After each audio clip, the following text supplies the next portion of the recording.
Hello, everybody, and welcome back to the Open Interest YouTube channel. I'm Mike Coe. Please remember, if you like this type of content and want to be alerted when we release new videos, be sure to like, subscribe, and hit that notification bell. Also, send us your thoughts, questions, comments in the section below or by sending me a tweet at Michael_Coe. Equities and rates stabilized today, but just because stocks stabilized and the rally in rates relaxed doesn't mean that institutional flows in the options markets have changed their tune very much. Most of the large and unusual options flow we saw continue to press bets on the exact same themes as we've been seeing in days past. Gold gained a couple of bucks an ounce, and the miners hit fresh 52-week highs, finishing the day up another 2.24%. Bullish options flows continued as GDX traded double the already high daily average call volume, highlighted by a purchase of 20,000 of the June 43.47 1 by 1.5 call spreads, targeting another 8 to 15% of upside over the next 2 months. This spread could be worth as much as $4 million if gold closes at 47 it's really GDX, as of June expiration, which would represent a 3-to-1 payoff for the trader who initiated with a roughly $1 million outlay in premium. Although rates and bonds stabilized, it seemed that many of the bond bears' appetite for big bearish put bets continues. We saw them in several bond ETFs, but today we'll highlight the activity in LQD, the investment grade bond ETF, which traded 5 times the 20-day average put volume and was the 4th most active ETF overall. That's notable because SPY, the triple Qs, and IWM, the only 3 that trade at higher volumes, are typically among the busiest listed options on any given trading day. According to CBOE market data, there was a purchase of 20,000 May 115 puts and 40,000 of the May 114 puts at prices of about $1.70 respectively.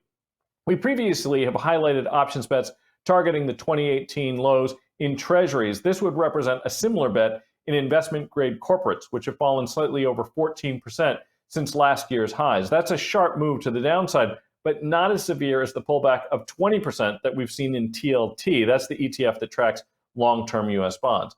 Finally, the energy trade continued, and where bond bears press their bets, so too do the big bulls in energy. In mid-February, a trader bought 50,000 calls, and it appears that trade may have appreciated by about $10 million.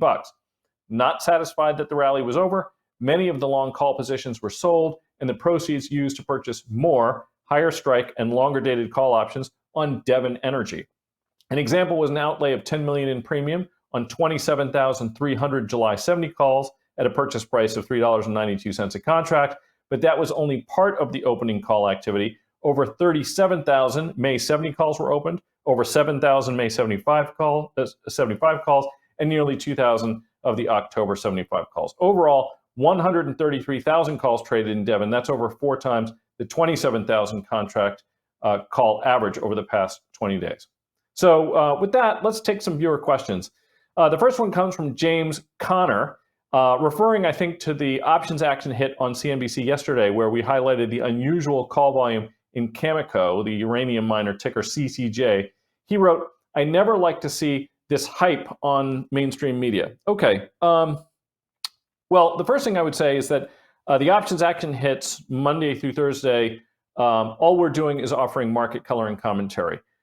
We typically screen of, say, 3,700 stocks that trade listed options in the United States. We look to the top 10% of those and then look for notable big institutional buys of calls or puts. So this is neither a recommendation to pursue URA or CCJ as they continue to rally. We're just making the observation that these are names that are seeing unusual options activity, institutional, and generally we are highlighting the stuff that is buying and opening. That said, the fundamental story for uranium is indeed bullish, and that's partially in part to what we see going on in Russia and Ukraine, high oil prices, the need to switch to renewable energy, which in turn requires a more stable source. And if you don't want to use oil and gas, then nuclear is clearly one of the options, and I think that's one of the reasons we see so much bullish activity there.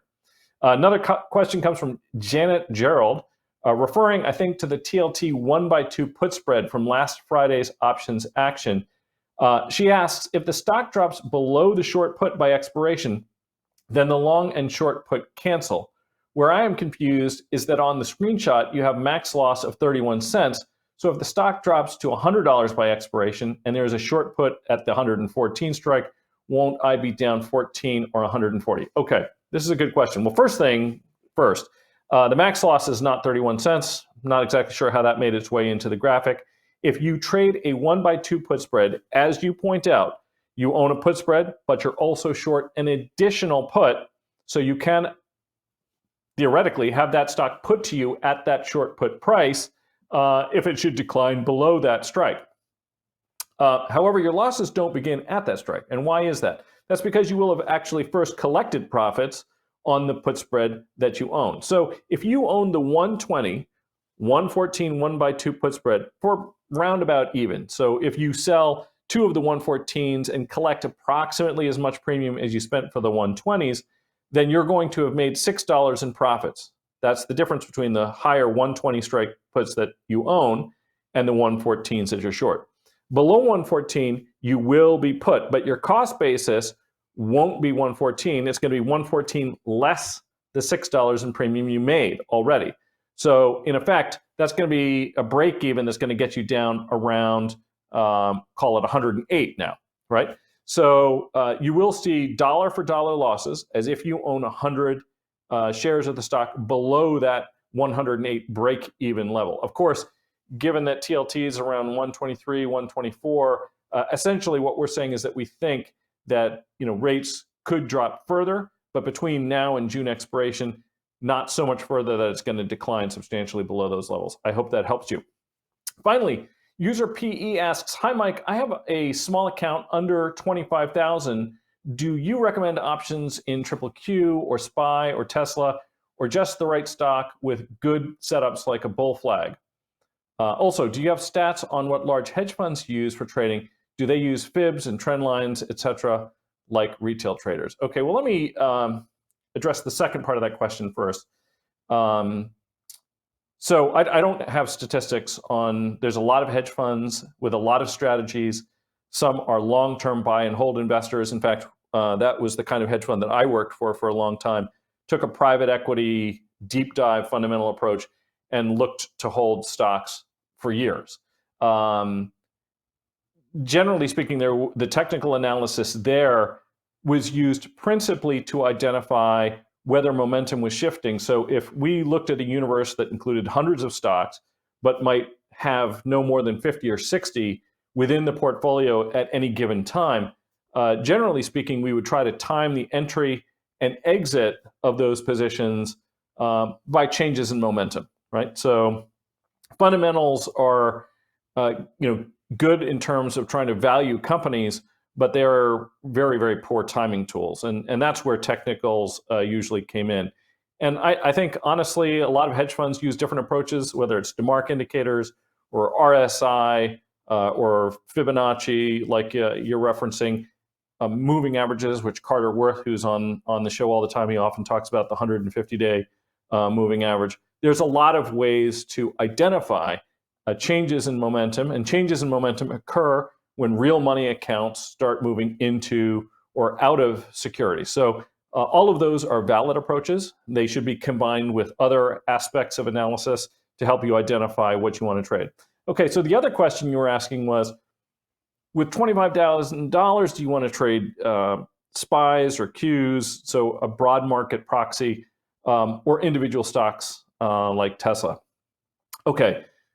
If you're trading options, Tesla's going to be a tough one because right now it's a $1,000 stock. So, even if you could trade options on it, you're going to have outsized exposure most likely. So, you're going to try to diversify your portfolio to some extent. And maybe this is part of, broader assets that you hold, and you're just talking about discretionary trading. All of that has to be taken into account. But, the idea here is that, if you're dealing with single stocks, we usually don't like to see people focusing too much of their capital in a single name. Some people can take more, some people can take less. It depends on whether you're speculating, what your time horizon is, that sort of thing. Our limits typically are in the neighborhood of 7.5. Certainly no more than 10% of a portfolio is typically going to be allocated to any single stock. When you're dealing with market proxies, though, like SPY or Qs or IWM, that's a different thing. Someone with a long horizon, they might be 80, 90, even 100% allocated to equities. And a proxy like that is a fine way to do it. I'm Mike Cope. That's all I have time for you guys on this segment. Again, please be sure to like, subscribe, and ring that bell for notifications when we produce more videos like this one. And feel free to share your questions or comments, either in the comment section below or by sending me a tweet. Thanks for watching.